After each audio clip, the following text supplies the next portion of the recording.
Hey, I just finished watching the Lawrence Lessig video. I thought it was, interesting.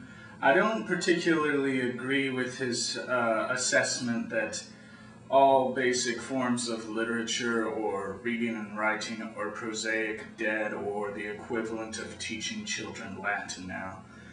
Being a journalism major, I do think reading and classic literature will always have its place, or writing. I don't think we're all just going to rely solely on video, even though I do consider myself somewhat of a filmmaker in some respects as well. I don't think that that's the entire future, but I did agree with his analogies on the legality of allowing people to remix and claim ownership, at least partially, as long as there's no profit of pre-existing material.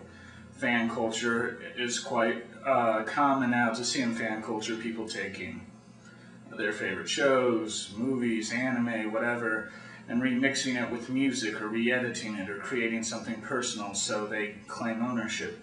As long as this is done for a sense of personal interest and not a sense of profit, I don't think it should be regulated in the same way the music industry regulates people downloading music illegally, but even that's going to change eventually. I appreciated the comparisons to people saying that bemoaning this as the end of culture the same way people did when music recordings were, or just sound recording was available, the same way they did with moving pictures, and of course the same way they did when moving pictures got sound. Now, most people, I don't think, would appreciate a silent film, but at the time it was considered vulgar and crass, as is YouTube now.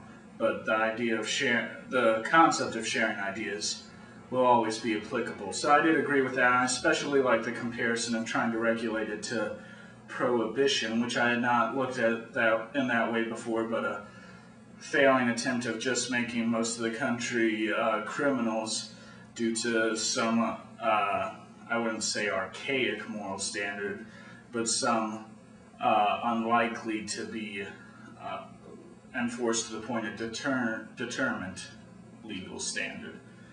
So overall, I agreed with what he said, and I think if a kid wants to put their favorite episode of Grey's Anatomy to their favorite Jonas Brothers song, they should be allowed to and not be prosecuted, except maybe perhaps for bad taste. But that's another thing altogether.